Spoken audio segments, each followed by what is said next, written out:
Ini merupakan isyarat tanda-tanda telah dekatnya kemunculan Dajjal, kemunculan Imam Mahdi.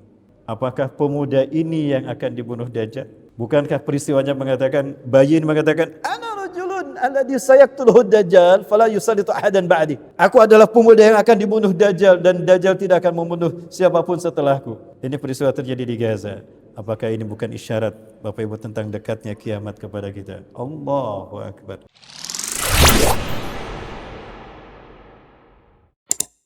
Jamaah, konon ada satu peristiwa di Palestina, di Gaza, dan peristiwa ini terkait dengan pemuda yang dibunuh Dajjal. Apa itu? Ada bayi laki-laki lahir pada tahun 2004 dan terjadi keajaiban. Ini merupakan isyarat tanda-tanda telah dekatnya kemunculan Dajjal, kemunculan Imam Mahdi, ya, dan turunnya Nabi Isa AS. Seperti apa gambarannya? Kita lihat dulu yang satu ini, jangan kemana-mana, tetap bersama saya setelah yang satu ini. Ini tanda-tanda yang ada di Jazirah Arab dari sisi sosiopolitik. Dalam satu ceramahnya Rasulullah SAW mengatakan, Dajjal akan keluar dari sana. Rasulullah mengarahkan telunjuknya ke arah satu pulau di Laut Yaman, Pulau Socotra.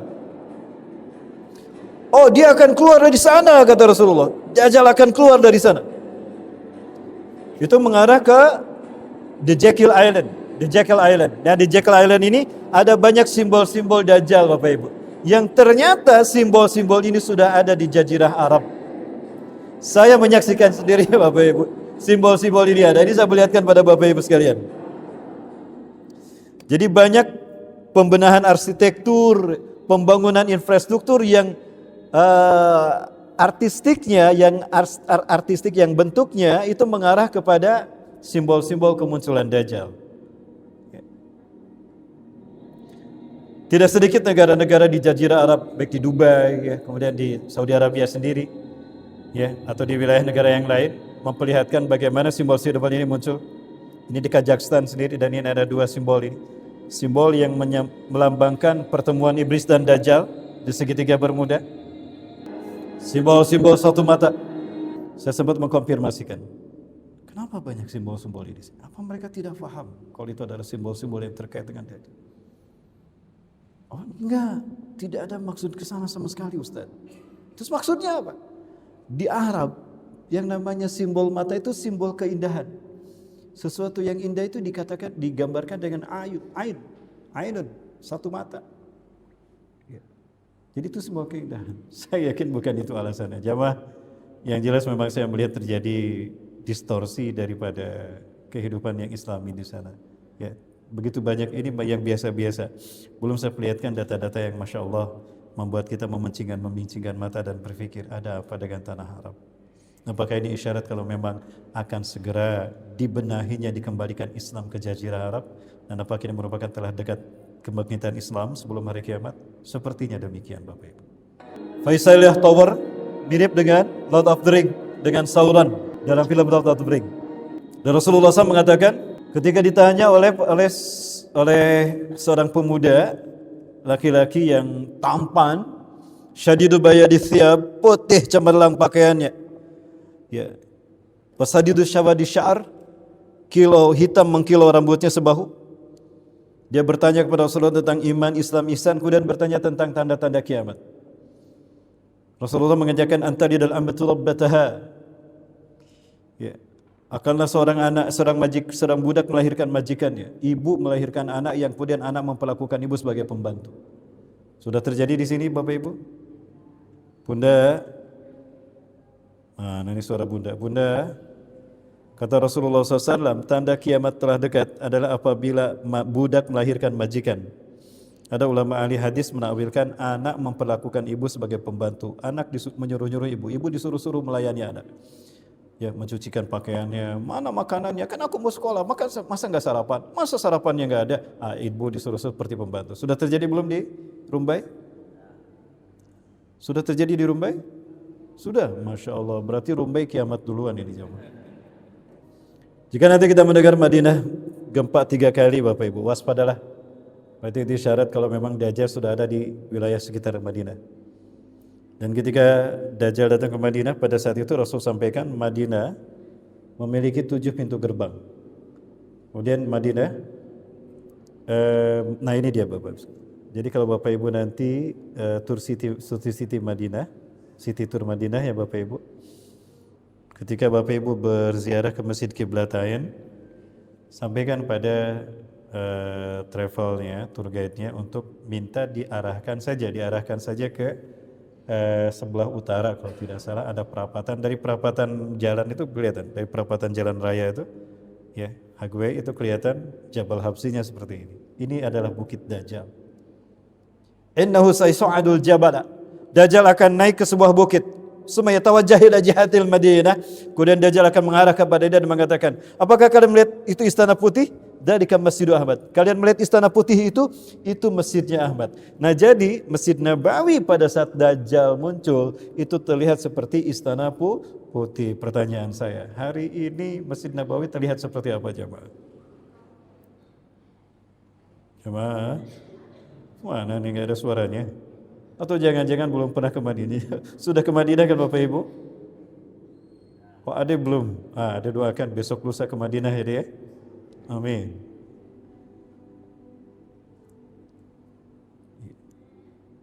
Disitulah Dajjal bersama orang-orang munafik ada. Nah ini Bapak Ibu, ini Jabal Habsi tadi, dan ini kota Madinah.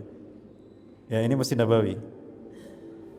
Dajjal akan mendaki gunung, tadi gunungnya kan, dan dia melihat ke arah kota Madinah, kemudian dia akan mengatakan pada para pengikutnya, kalian melihat istana putih itu adalah masjidnya Ahmad. Ya, seperti apa Masjid Nabawi hari ini di siang hari? Ini di siang hari, warnanya putih kan, mirip istana putih. Dan ini di malam hari Bapak Ibu. Jadi apa yang Rasul sabdakan terkait dengan gambaran Masjid Nabawi di zaman Dajjal datang, di masa Dajjal datang seperti ini. Ya, sudah seperti ini. Dan lurus, jadi Jabal Habsi itu ada di timurnya Madinah kalau tidak salah. Ya. Kemudian ketika Dajjal datang ke Nabawi, ke Madinah, pada saat itu Madinah memiliki 7 pintu gerbang kata Rasulullah SAW. Ya, sempat dibuka 7 pintu gerbang dan sekarang ini jadi 7 pintu utama memasuki Madinah. Yuk kita hitung sama-sama. Ada yang di Makkah, Rabik, arah bandara, Tabuk, dan ada 2 lagi Bapak Ibu yang lain. Nah ini 1, 2, 3, 4, 5, 6, 7. Ini jalan-jalan utama, pintu-pintu utama masuk ke kota Madinah. Syekh Halimah bin Syekh Abdul Rauf bin Halimah dari Trinidad kalau tidak salah. Beliau meruqyah seorang perempuan. Ini jinnya berkata, ini yang ngomong jin yang merasuki tubuh perempuan ini. Dan Rasulullah SAW menegaskan ya, bahwa fitnah yang dibuat oleh Dajjal Al-Kadzab ini, si Samiri ini, itu terkait dengan risalah kenabian Nabi Isa alaihissalam, Nabi Isa bin Maryam. Maka yang harus menyelesaikan tugas ini atau fitnah ini adalah Nabi Isa alaihissalam. Makanya Nabi Isa ditangguhkan ajalnya. Ya, jamaah, Nabi Isa alaihissalam masih hidup kan? Masih hidup. Ada di mana sekarang Nabi Isa? Ada di langit ya. Langit keberapa Bapak Ibu? Awannya udah ada langitnya, ada di sini. Nah Bapak Ibu SWT, Bapak Ibu nanti kaji surat Ali Imran ayat 55. Nabi Isa sedang tidur di sisi Allah sekarang. Ya, a'udzubillahi minasyaitonir rajim. Idz qala Allah ya Isa inni mutawaffika wa rafi'uka ilayya wa mutahhiruka minal ladzina kafaru wa ja'ilul ladzina ittaba'uka fawqa alladzina kafaru ila yaumil qiyamah. Diwafatkan Allah, diangkat ke sisi Allah, kemudian Allah akan bersihkan namanya dari orang-orang kafir. Artinya akan Allah buktikan yang bergelar Al-Masih itu bukan Dajjal, bukan Al-Masih Dajjal. Dan kita tidak boleh menggantinya dengan huruf kha. Al-Masih artinya yang merusak, tukang merusak, destroyer, tukang bikin onar. Al-Masih pas memang, tapi kita tidak boleh merubahnya. Tetap kita harus sebut Al-Masih pakai ha, bukan pakai kha. Nah akan Allah buktikan siapa yang Al-Masih sesungguhnya. Makanya Nabi Isa AS harus turun lagi. Ya, di mana Nabi Isa akan turun nanti Bapak Ibu? Insya Allah tidak jauh dari Masjid Al-Muhajirin di Rumbai Bapak Ibu. Ya, ada Masjid Al-Ikhlas itu punya menara putih di sana di Rumbai itu. Ya, ada Ustadz Rahmat di sana. Sekarang di masjid Paripurna di kota, di balai kota. Nah, Bapak Ibu yang SWT. Nah, hal yang menarik di sini, Terkait dengan apa yang terjadi di Jazirah Arab secara sosiopolitik adalah lahirnya seorang anak bayi laki-laki yang terkait dengan pemuda yang akan dibunuh Dajjal. Merinding saya Bapak Ibu. Sekarang mungkin masih di Madinah dia. Usianya 20 sekian, 21, 22 tahun. Ya. Kenapa demikian? Ini ada peristiwa menarik Bapak Ibu terkait dengan kemunculannya.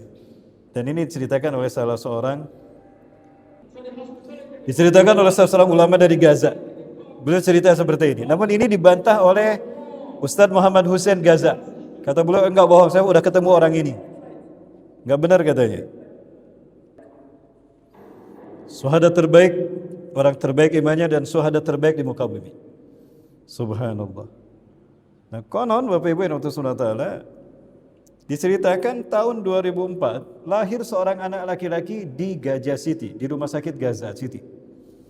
Nah, neneknya dia ingin mengambil bayi ini dan anaknya, cucunya ini yang dijemput pulang ke rumah. Qadarullah, ada mobil dihentikan, mobil sedan. Ya, rafiqun ilal mustasfa. Ya, tolong antar aku ke rumah sakit. Aku ingin membawa anakku dan cucuku pulang, cucu laki-lakiku. Diantar, terus nenek ini bilang, tunggu ya 1 jam, nanti saya balik lagi. Betul, setelah 1 jam, nenek ini kemudian datang menggendong cucu laki-laki ini. Namun apa yang terjadi ketika masuk ke dalam mobil dan kemudian duduk, pintu mobilnya ditutup, anak bayi laki-laki ini bergerak. Ini baru beberapa jam dilahirkan. Nah, ini cerita ustadznya, syekhnya.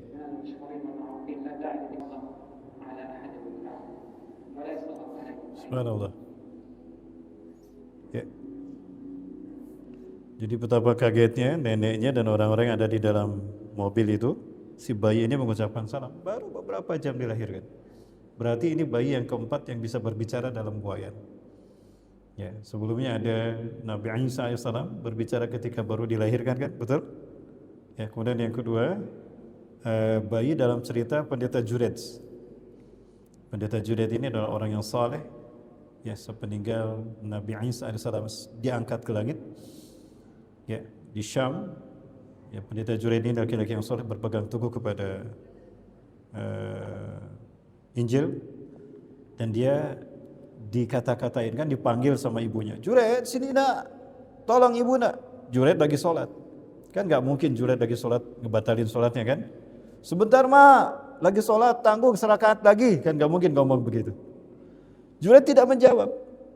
Berkali-kali ibunya memanggilnya, maka ibunya mengatakan, maka hati-hati nih ibu-ibu kalau lagi marah jangan nyumpahin anak-anaknya. Ya, kalaupun nyumpahin jangan yang buruk-buruk Bu, yang baik-baik. Ya. Awas ya kamu, dipanggil sama emak kamu nggak datang-datang, emak sumpahin kamu digoda sama penzina, wanita pelacur. Ya. Nah, ibunya mengatakan demikian. Hati-hati Bu, kalau di Sunda ini ada istilah saciduh metung seucap nyata. Apa yang dikatakan orang tua pada anaknya itu akan terjadi. Ini mitos atau apa Bu, tapi memang terjadi. Nah, betul lah apa yang terjadi. Ternyata ketika Jurej keluar, ada seorang gadis yang hamil. Ini dia orang yang menjinahi saya. Inilah dia ayah dari janin yang aku kandung. Maka pendeta Jurej ini ditangkap.